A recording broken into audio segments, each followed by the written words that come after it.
ఈ 2025వ సంవత్సరం దీపావళి ఏ రోజు ఆచరించాలి, అలాగే కేదారేశ్వర వ్రతం ఏ రోజు చేయాలి?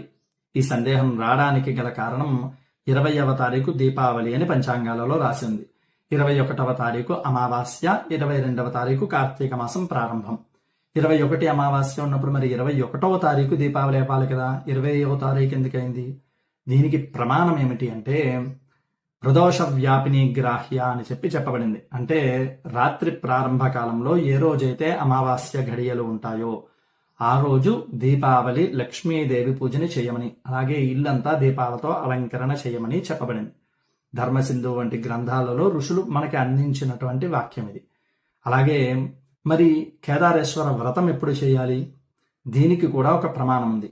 బ్రహ్మాండ పురాణంలో చెప్పబడింది. ఏమిటి అంటే అపరాహ్న వ్యాపిని గ్రాహ్య. ఇక్కడ అపరాహ్న సమయంలో ఏ రోజైతే అమావాస్య ఘడియలు ఉన్నాయో ఆ రోజు కేదార